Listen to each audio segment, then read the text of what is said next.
Proverbios capítulo 3, versículos 1 y 2. Todos los que físicamente puedan, se coloquen de pie juntos y entonemos esta hermosa canción. Vive la verdad, canción número 64.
A continuación, nuestro hermano Hernán Fonnegra nos estará presentando el siguiente discurso.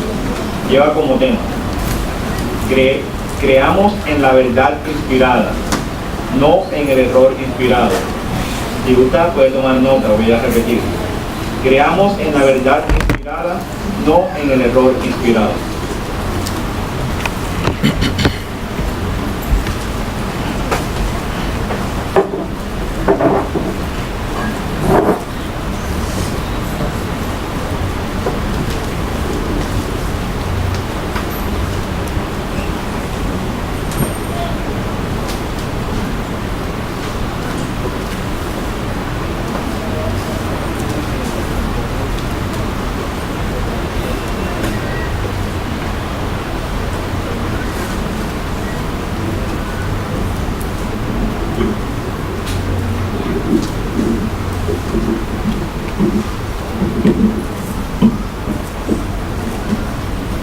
Bien, para mí es un privilegio estar en esta, la primera visita en la congregación Bellavista.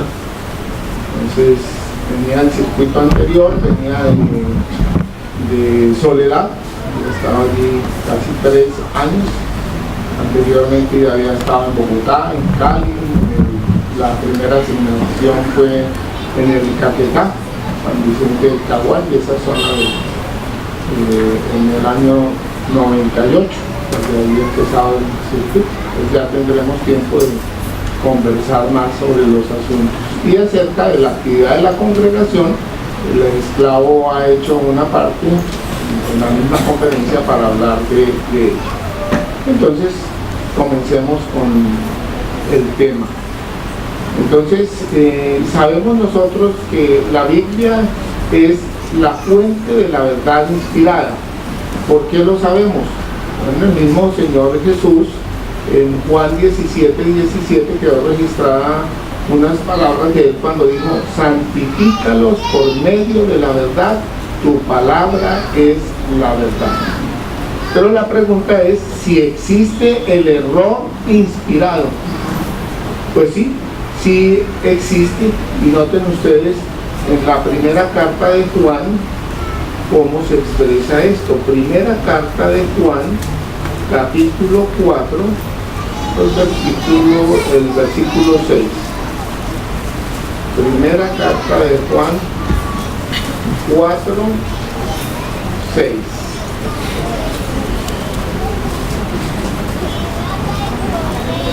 Nosotros nos originamos de Dios. El que adquiere el conocimiento de Dios nos escucha. El que no se origina de Dios no nos escucha. Es así como notamos la expresión inspirada de la verdad, y noten, y la expresión inspirada del error. O sea que sí hay expresión inspirada del error. Ahí se hace un contraste entre los dos, ¿no? Entonces, ¿cómo puede uno distinguir lo verdadero de lo falso? Según lo que está escrito allí. Adquiriendo, como dice ahí, el conocimiento de Dios. Y sabemos que Jehová, pues, es la fuente de la verdad. En el caso del diablo, él es el que inspira el error, como lo podemos leer en Revelación 16, 13 y 14, y de paso nos podemos fijar también de quiénes se vale para inspirar ese error. Revelación 16, 13 y 14.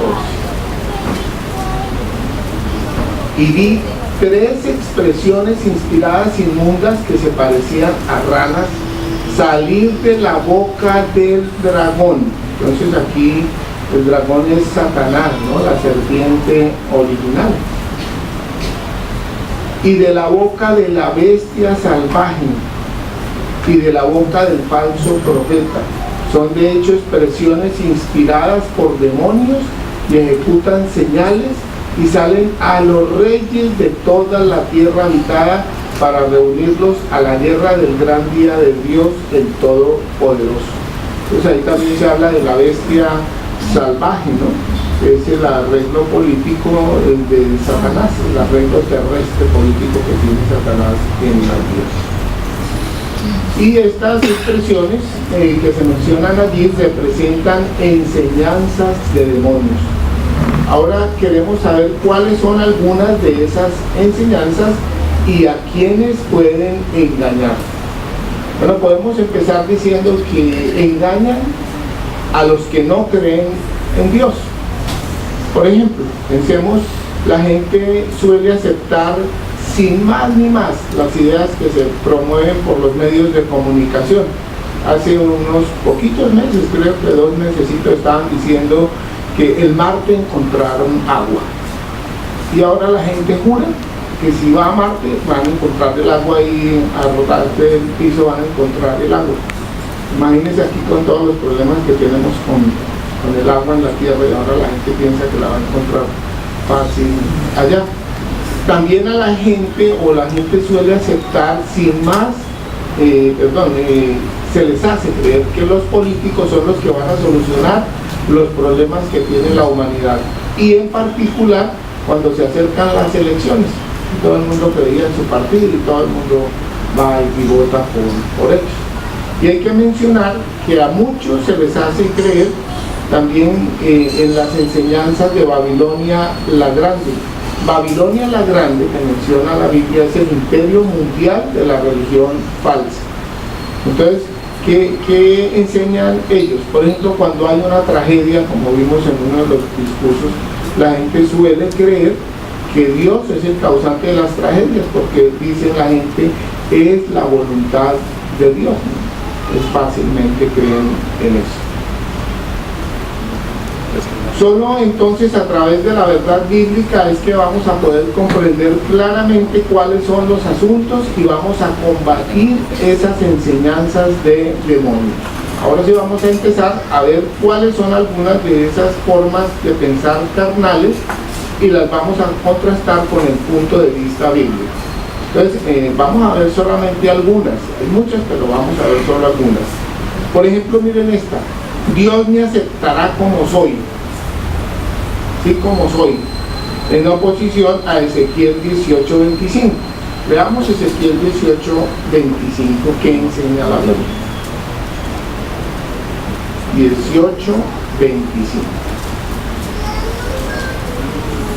Ezequiel. Y ustedes ciertamente dirán: el camino de Jehová no está bien ajustado. Oye, por favor, oh casa de Israel, ¿no está bien ajustado mi propio camino? ¿No son los caminos de ustedes los que no están bien ajustados? Entonces, por ejemplo, con lo que decíamos, Dios me aceptará como soy. Entonces muchas personas hoy, una persona es homosexual y dice: no, Dios me tiene que aceptar así. Yo soy de mal genio y dice genio y figura hasta la sepultura. Entonces la gente piensa que Dios los tiene que aceptar así, pero no es así. Dios tiene sus normas y Él es el que dice qué es lo que está bien y lo que está mal. Y tampoco sería una excusa válida el decir yo nací así, entonces por eso me comporto así. Piensen en esto que hicieron los cristianos, algunos personajes del primer siglo, que tuvieron que hacer ahí en la primera carta a los Corintios, capítulo 6. Vamos a mirar qué hicieron estas personas, cómo era su comportamiento, y si pensaban como piensan muchas personas que yo soy así, no voy a cambiar. Primera carta a los Corintios 6, 9 al 11. ¿Qué? ¿No saben que los injustos no heredarán el reino de Dios? No se extravíen, ni fornicadores. Un fornicador es alguien que tiene relaciones sexuales sin estar casado, ¿no? Ni idólatras, ni adúlteros, o sea, alguien casado que tiene relaciones fuera del matrimonio, ni hombres que se tienen para propósitos contranaturales, ni hombres que se acuestan con hombres, ni ladrones, ni personas dominadas por la avidez, ni borrachos, ni injuriadores, ni los que practican extorsión heredarán el reino de Dios. Y aquí viene el punto. Y sin embargo, eso era lo que algunos de ustedes eran. Pero ustedes han sido lavados, pero ustedes han sido santificados, pero ustedes han sido declarados justos en el nombre de nuestro Señor Jesucristo y con el Espíritu de nuestro Dios. Entonces, ¿qué hicieron estas personas con la ayuda del Espíritu Santo? Cambiaron su forma de ser, su comportamiento y su forma de pensar. Y hoy día también podemos decir que es así. Muchas personas han cambiado su conducta y han llegado a agradar a Dios. De hecho, aquí estamos nosotros también porque hemos hecho cambios en nuestras vidas y hemos querido agradar a nuestro Padre Celestial. Otra forma de pensar carnal. Dicen muchos, la castidad es contranatural, ¿no? O sea, ¿cómo así que en este siglo XXI un joven no tener relaciones sexuales? Eso es contrario a lo que dice Primera Tesalonicenses 4:3.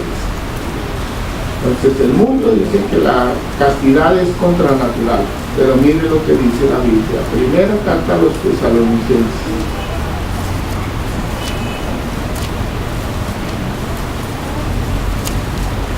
Capítulo 4, versículo 3. Porque esto es la voluntad de Dios, la santificación de ustedes, que se abstengan de la fornicación. ¿Notan? Abstenerse de la fornicación. Y hay que decir que en el caso de los jóvenes, quizás, y no solamente los jóvenes, también los adultos, nos cuesta controlar los deseos sexuales. Y a esa presión que tienen los jóvenes están empezando apenas la época de la juventud donde se encienden esos sentimientos, hay que añadirle las burlas constantes de los compañeros de estudio, ¿no? ¿Qué te dicen tus compañeros de estudio? Que hasta que no hagas el amor no eres un hombre o una mujer de verdad. Eso también le pasa a los jóvenes que empiezan a trabajar con los compañeros de trabajo. Pero hay algo que los compañeros de colegio no te cuentan. Mire lo que dijo María. María recuerda lo que sintió después de haberse acostado con su novio. Me sentía avergonzada, enojada conmigo misma y con él. Y saben que esa reacción de María es más habitual de lo normal. Lo cierto es que en el caso de muchos adolescentes, hay que decirlo, que su primer encuentro sexual es una experiencia traumática que puede llegar a tener serias consecuencias. Eso no se lo dicen los compañeros, le dicen todo lo contrario. Veamos otra forma de pensar carnal. El corazón me dice lo que está bien y lo que está mal. Las canciones populares nos animan a hacer lo que el corazón nos dicta, ¿verdad? Pero eso es contrario a lo que menciona aquí Jeremías, el profeta Jeremías, capítulo 17, el versículo 9. Jeremías 17, versículo 9. El corazón es más traicionero que cualquier otra cosa y es desesperado. ¿Quién puede conocerlo? Entonces no solamente es traicionero, sino que es desesperadito por hacer también lo malo. Entonces otro campo en el que necesitas hacer uso de las facultades perceptivas es en el campo del noviazgo. En el campo del noviazgo, en esa época, es natural que las personas se muestren cierta medida de afecto. De hecho, cuando uno lee el libro El Cantar de los Cantares, los novios de allí intercambiaron algunas demostraciones de ese afecto. Y hoy algunas parejas de novios pudieran pensar que tomarse de la mano, besarse y abrazarse, pues eso es apropiado, y especialmente si la boda está cerca, ¿no es verdad? Pero lamentablemente algunas parejas no han demostrado tener buen juicio y se han colocado en una situación comprometedora. Eso significa que si tienes novio o novia, es prudente que evites estar a solas con tu futuro cónyuge en circunstancias impropias. Veamos otra forma de pensar carnal. Es en esta: debes prepararte para el futuro ahorrando mucho dinero. En oposición a la primera carta a Timoteo, vamos a leer. Vamos a ver qué nos anima a hacer la Biblia. Primera Timoteo 6, 9 y 17.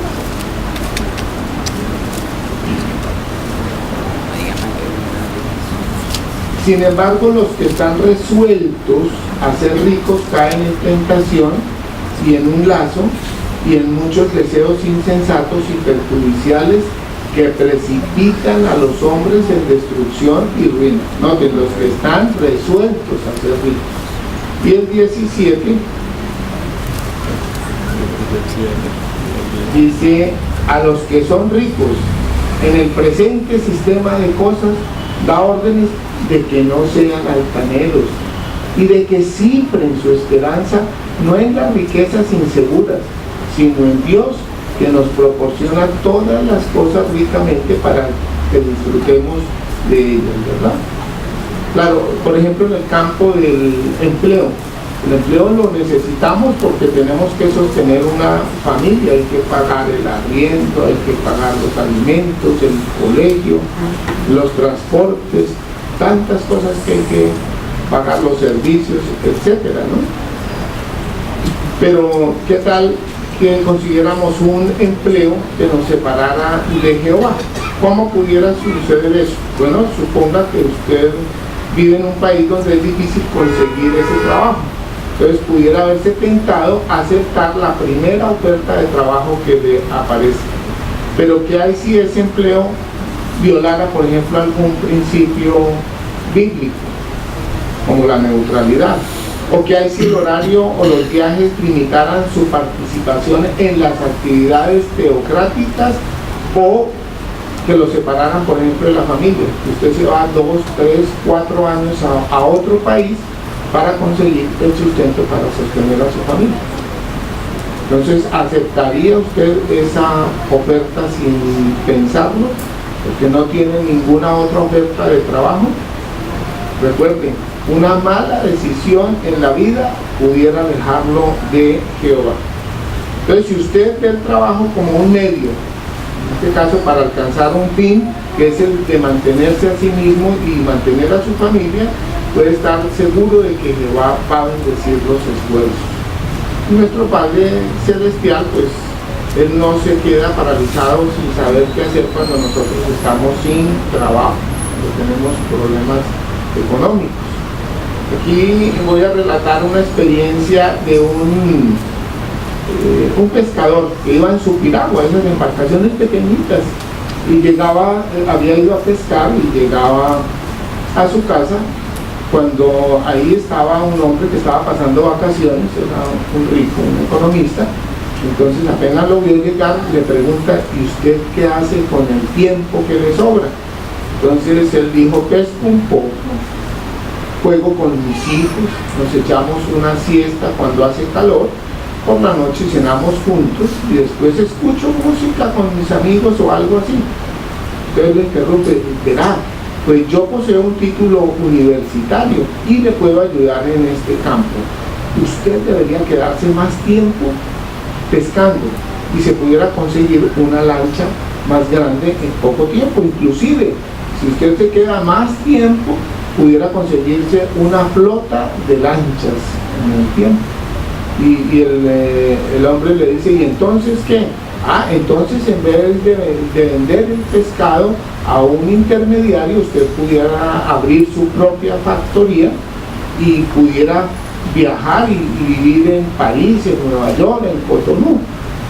Inclusive pudiera empezar a cotizar en la bolsa de valores. Y el pescador le pregunta: bueno, ¿y cuánto tiempo tomaría todo eso? Le dice: no, de 15 a 20 años.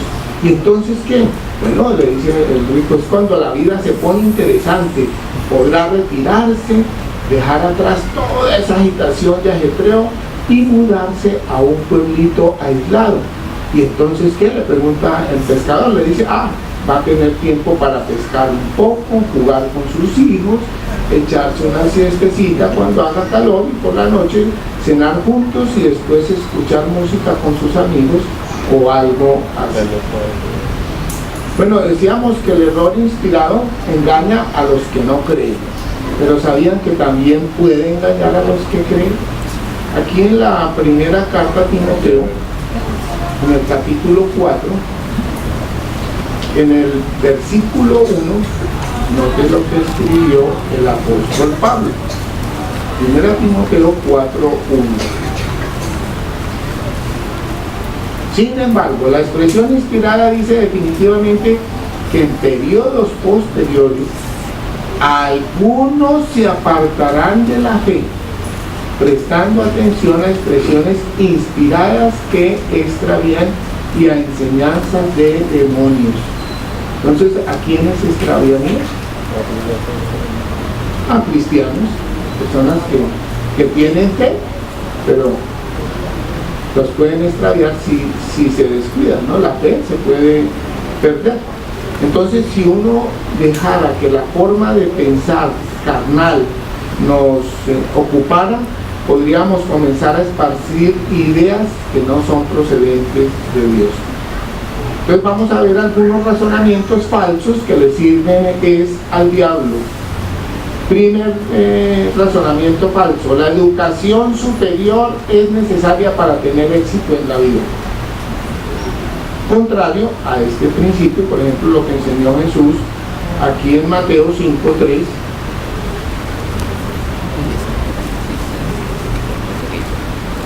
Mateo 5:3. felices son los que tienen conciencia de sus necesidades espirituales.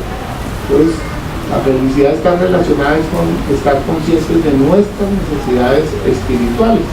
De hecho, en el capítulo 6, en el versículo 22, Jesús habló de tener un ojo sencillo, o sea, estar enfocado en los asuntos espirituales. El apóstol Pablo, que fue una persona muy estudiada, él decía que ahí en Filipenses 4:8 que consideraba que todas las cosas que había dejado eran una pérdida de tiempo y las consideraba como un montón de basura. O sea, para él lo importante ahora era el conocimiento que había adquirido de Jesús, de dar a conocer la verdad. Y hay que pensar en esto. Las personas por lo general que están en la universidad tienen muchos exámenes y muchas tareas que presentar. Y no solamente eso, el ambiente que se presenta alrededor de una universidad no es fácil, la presión a usar drogas, el licor, etcétera. Y después de eso, algunos a veces tienen que trabajar medio tiempo para poder sostenerse. Entonces, ¿qué queda para las actividades espirituales? Y si se presenta un problema, ¿qué abandonará primero? ¿Seguirá dando prioridad a los intereses del reino? Bueno, la exhortación bíblica la vamos a leer en Efesios 5, 15 y 16. Efesios capítulo 5, versículos 15 y 16. Así es que vigilen cuidadosamente que su manera de andar no sea como imprudentes, sino como sabios. Y el punto, comprándose todo el tiempo oportuno que queda, porque los días son inicuos. ¿Comprar tiempo para qué? Bueno, para los asuntos espirituales. Veamos otro razonamiento falso que le sirve al diablo. Sé que Armagedón vendrá algún día, pero no creo que yo viva para ver eso. En oposición a Habacuc 2:3, ¿no? Eso lo vimos hace unos meses, Habacuc 2:3, que dice que sin falta se realizará. Esto lo podemos complementar con lo que dijo, el contraste que hizo el apóstol Pedro ahí en la segunda carta, en el capítulo 3, los versículos 11 y 12.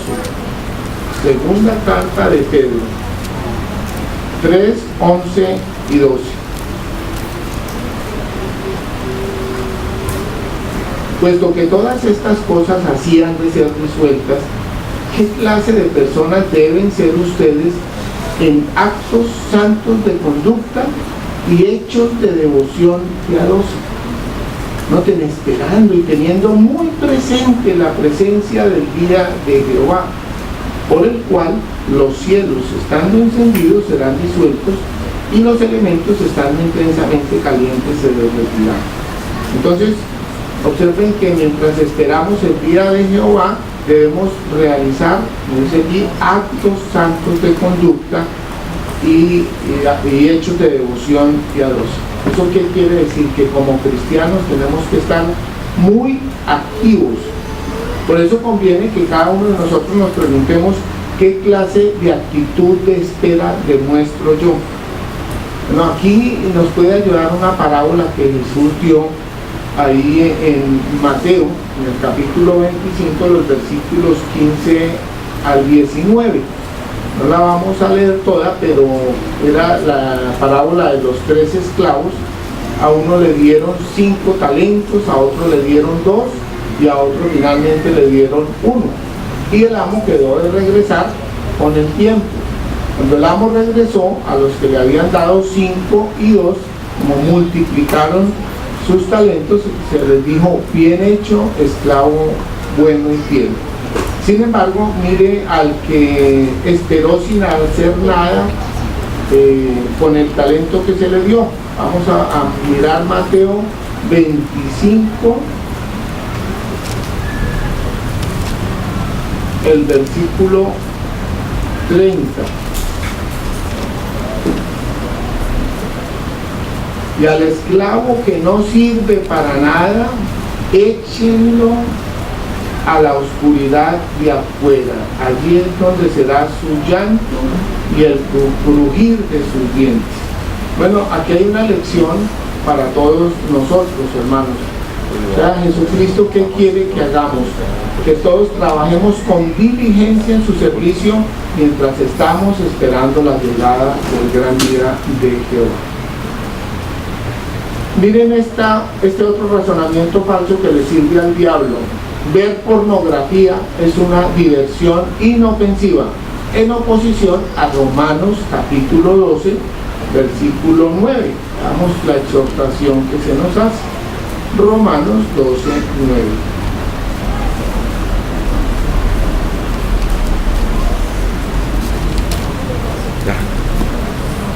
Sea su amor sin hipocresía, aborrezcan lo que es inicuo, adhiéranse a lo que es bueno. Entonces, como vivimos en el mundo de las encuestas, imagínense que se hizo una encuesta entre niños y adolescentes entre los 8 y 16 años de edad. Y el 90% de los encuestados dijeron que se conectan a las redes para buscar una tarea y ¡zas!, aparece una ventana pornográfica. Entonces yo pregunto, ¿en ese 90% será que también entran los hijos de los testigos de Jehová? Claro, porque los hijos de testigos también investigan en el internet, ¿no? Entonces, como es un fenómeno tan difundido, quizás alguien pudiera preguntar si será tan malo como dicen la pornografía. Pues sí, lo es y mucho. ¿Por qué? Porque la pornografía degrada a las personas, tanto a los que aparecen en esas imágenes como a las personas que la están viendo, ¿verdad? Y no es raro que la persona que ve pornografía cometa pecados sexuales. Y eso no es todo, ¿no? Se puede convertir en un vicio y tener graves consecuencias. O si no, que se lo pregunten a Julio. Imagínense que Julio ya lleva 14 años después de haber roto con la pornografía. No estoy preguntando a ningún Julio de acá, ¿no? De acá. Y aunque el deseo de ver pornografía ha perdido fuerza, sigue ahí en mi mente. Y lo mismo me pasa con la curiosidad y las imágenes. Es una lucha diaria. Ojalá no me hubiera metido en algo tan asqueroso. Creía que no había ningún peligro, pero estaba muy equivocado. Bueno, la pregunta es, ¿qué puedes hacer si ya estás enviciado a la pornografía? Una buena pregunta. Entonces, si ya has adquirido esa costumbre, tienes que estar seguro de que no es fácil dejarla. No es tan fácil dejarla. ¿Por qué? Bueno, lo vamos a ilustrar de una manera sencilla. Imagínense que a ustedes le atan las manos con un hilo de algodón. Entonces, fácilmente ustedes se desprenden. Pero qué tal que le dieran vueltas y vueltas y más vueltas y más vueltas a ese hilo de algodón. Va a ser más difícil desprenderse, ¿verdad? Bueno, la pornografía es como ese hilo. Cuantas más imágenes veas, más atado quedarás. En el libro, los jóvenes preguntan, en el tomo 2, en las páginas 273 a 278, se dan algunos consejos que te van a permitir soltarte. Y dentro de esos consejos dice, lo primero que hay que hacer es comprender qué hay detrás de la pornografía. Y la verdad es que Satanás utiliza la pornografía para degradar las relaciones sexuales. Nosotros sabemos que Jehová hizo las relaciones sexuales con un propósito muy digno. La raza humana se pudiera extender. Por otro lado, menciona aquí que hay que pensar en las consecuencias. Y hay que decirlo, la pornografía destroza matrimonios. Casi siempre, alguien que ve pornografía dentro de una pareja, terminan separados. Y hay que pensar en las consecuencias, ¿no? Como dijimos, y tomar decisiones firmes. Miren lo que hizo Job, por ejemplo, nos puede ayudar su ejemplo. Job 31:1. ¿En qué sentido nos puede ayudar Job? Bueno, él dijo: un pacto he celebrado con mis ojos. Por eso, ¿cómo pudiera mostrarme atento a una virgen? Piensen en el caso de Job. Job era un hombre público, ¿verdad? O sea, todas las personas lo conocían. Seguramente veía muchas vírgenes, pero no las veía con ningún mal deseo. Él no tenía ojos sino para su esposa. Entonces, ¿qué podemos aprender en este caso de Job? Otra traducción dice que hizo un pacto solemne o un compromiso. Entonces, el compromiso que puede hacer alguien que ya ha tenido problemas en este caso es no entrar en las redes si está solo, cerrar al instante cualquier página donde aparezcan imágenes eróticas, menciónaselo a Dios en oración, cuéntaselo a un amigo, habla con los ancianos de la congregación, con uno de los ancianos, para que te pueda dar la ayuda necesaria. Y recuerda que cada vez que te niegas a ver imágenes eróticas, estás ganando una batalla. Y quería mencionar otro razonamiento falso que le sirve al diablo, uno más. No tiene nada de malo hacer amistad con un extraño o buscar pareja en internet, en oposición a lo que dice la primera carta a los Corintios 15:33, que las malas compañías echan a perder los hábitos útiles. Bueno, el rey David era uno de los que sabía lo peligroso que era relacionarse con las personas equivocadas. Y tan es así que escribió en el Salmo 26:4, leámoslo, Salmo 26:4, dice: no me he sentado con hombres de falsedad, y el punto es este, ni entro con los que esconden lo que son. Entonces, la pregunta es: ¿por qué crees que algunos cibernautas, por ejemplo, esconden lo que son? ¿Por qué será? Y todavía mejor la pregunta, ¿pudieras ser tú de los que esconden lo que son? Bueno, quizás te pudiera pasar lo mismo que Abigail, ¿no? Abigail dice que cuando ella entraba en los chats, solía mostrarse como una persona totalmente diferente para poder encajar en las charlas que hacían allí. Ella se imagina lo subido de esas charlas. Y Leonor también recurría al engaño, pero Leonor recurría de una forma diferente. Imagínense que un muchacho de una congregación vecina y ella se estaban escribiendo. Dice: al poco tiempo ya nos estábamos diciendo todo lo que sentíamos el uno por el otro. Y cuando mis padres se acercaban, yo estaba en el internet, dice, inmediatamente minimizaba la ventana de la pantalla para que no se dieran cuenta.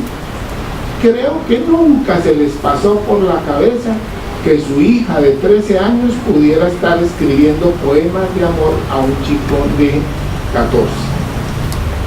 Entonces también en estos casos hay que tomar precauciones. El mismo libro, Los jóvenes preguntan, respuestas prácticas, el volumen 2, menciona entre las precauciones controlar el tiempo que pasas en línea. Por ejemplo, no sacrifiques el sueño. Entonces hay jóvenes que a las 2, 3 de la mañana todavía están chateando, ¿verdad? Entonces, ¿por qué no cuidar tu sueño? Antes de enviar una foto tuya a tus amigos, pregúntate: ¿es digna de un siervo de Dios? Ha habido casos, se ha visto cristianos que han mandado fotos que no son muy apropiadas. Actúa como si hablaras cara a cara. Si una conversación en línea se desvía hacia cosas que no son decorosas, inmediatamente ponte pie. Y nunca ocultes lo que haces en internet. Si eres de los que esconden lo que son a tus padres, es que algo anda mal. Bien, entonces, miren todos estos razonamientos, no los alcanzamos a ver todos, pero miles de millones de personas están en esclavitud mental y moral, y solamente se les puede librar de una manera. Vamos a leer aquí la segunda carta a los Corintios, el capítulo 10. Y veamos el versículo 5. Vamos a ver cómo se les puede ayudar. Segunda carta a los Corintios, capítulo 10, versículo 5. Porque estamos derrumbando razonamientos y toda cosa encumbrada que se levanta contra el conocimiento de Dios, y ponemos bajo cautiverio todo pensamiento para hacerlo obediente al Cristo. Entonces, ¿qué logramos hacer con la verdad bíblica? Como dice ahí, derrumbamos cosas fuertemente atrincheradas. Podemos mostrar cuál es el error de las doctrinas falsas, las prácticas nocivas, las filosofías que han concebido los hombres en su imperfección. Entonces no te va a dar miedo enfrentar cualquier situación, porque la palabra de Dios puede vencer todo eso, ¿verdad? Entonces, esta es el arma que nos va a permitir derrotar todas esas ideas que se levantan contra el conocimiento de Dios. Bueno, aquí es donde nos menciona que mostremos la actividad de la congregación durante estos 6 meses. En la actualidad la congregación cuenta con 100 publicadores, 96 es la regularidad, o sea, casi todos están activos. ¿Saben cuántos estudios se están conduciendo? 204 estudios. Eso muestra el gran potencial que tiene este territorio para crecer. Y también se bautizaron 3 desde la última visita. 3 publicadores se bautizaron.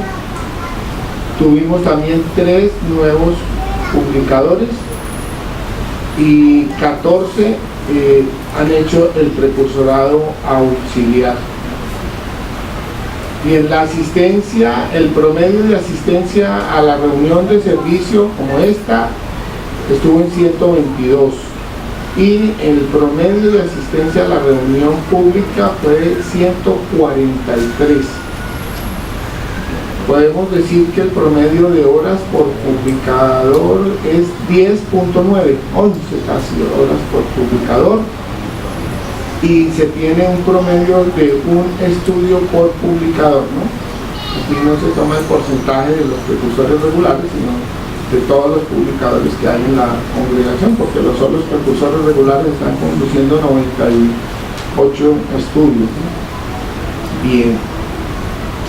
Tenemos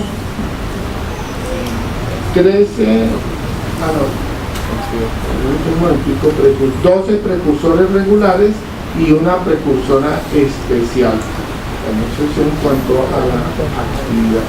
Y menciona alguien que mencione la actividad para la agenda que vamos a tener para esta semana. Bueno, hablando de las reuniones, la conferencia pública y el estudio de la atalaya la tendremos el día sábado a las 6 de la tarde. El tema del discurso público: ¿por qué andar en los caminos de Dios? Después del estudio de la atalaya, que solamente es media hora, no se le dan párrafos, hay un segundo discurso titulado «Feliz el pueblo cuyo Dios es Jehová». ¿Es usted una persona feliz? Si no lo es, bueno, la Biblia dice que no es opcional ser feliz. Jehová quiere que todos sus siervos sean felices. Entonces a veces, si no somos felices, es porque algo nos está afectando. ¿Cómo podemos ponernos en sintonía con la verdad para ser felices? Reunión con precursores regulares y precursores auxiliares. Va a ser el día sábado a las 11:15 de la mañana. La reunión con precursores regulares y auxiliares. Todos los que estén haciendo el precursorado auxiliar pueden asistir también durante esa hora. Y lo mismo nuestra hermana precursora especial, la hermana María, tiene para esa reunión. Reunión con ancianos y siervos ministeriales, viernes a las 7, en el Salón del Rey. Programa para la predicación en las mañanas y en las tardes. Entonces, mañana miércoles tenemos 2 salidas, 8:15 y 2 de la tarde, de la casa de la familia Blanco Castillo. Jueves, 8:15, el jueves no tiene esto, por la mañana 8:15, pero por la tarde a las 4:30. Va a haber una salida a las 4:30, el jueves, de la familia Lara Bedoya. De ahí es la salida por la mañana y por la tarde. El viernes tendremos 2 salidas, 8:15 y 4:30, de la casa de la familia Torres Gómez, el 20 de julio, 8:15 y 4:30. El sábado a las 8:45 salimos de la casa de la familia Álvarez Borboa, ¿no? Y el domingo a las 9 de la mañana de la casa de la familia Contreras Robles. Entonces, los que me van a invitar a dar estudios, ahorita me abordan para saber con qué publicación y dónde nos vamos a encontrar. Bien, hermanos, vamos a leer Mateo 4 finalmente, lo que hizo Jesús, porque Jesús no cayó en las trampas del diablo. Mateo capítulo 4, versículo 4. Ahí en ese capítulo 4 de Mateo, recuerden que Jesús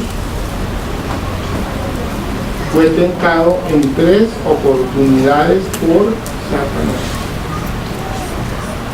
Pero vamos a ver cómo no se dejó desviar por esas expresiones inspiradas. Aquí Mateo 4, versículo 4.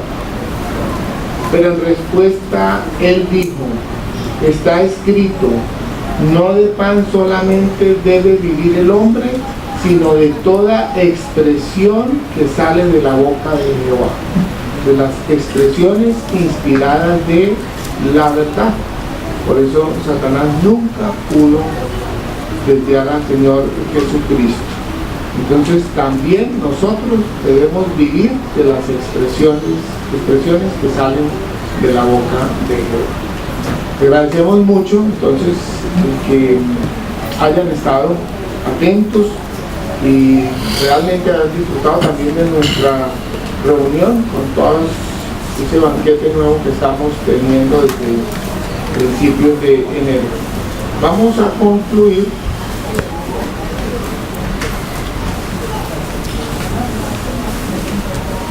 y vamos a entonar la canción 6. Ya les digo cómo se titula esta canción. La oración del siervo de Dios, basada en Efesios capítulo 6, el versículo 18. Canción número 6.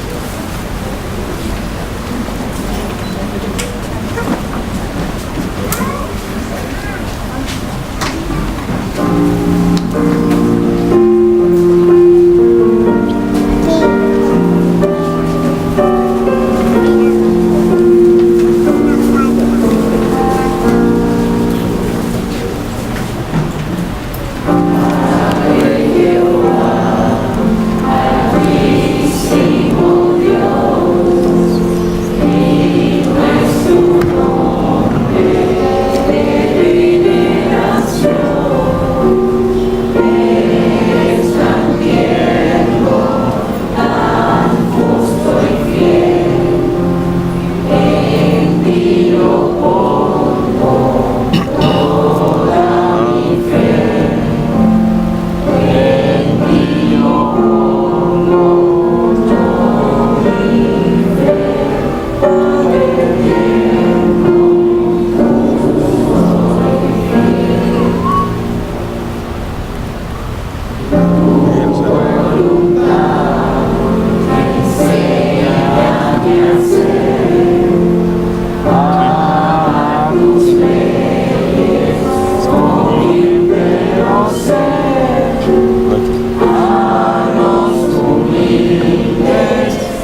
Llena de Dios, de tu paz y amor, dame también un sabio corazón, tu compasión deseo mostrar, mi salvación a todos llevar.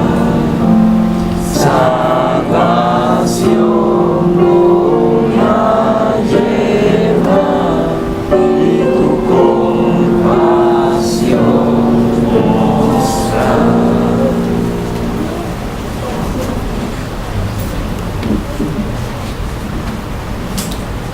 Nuestro gran instructor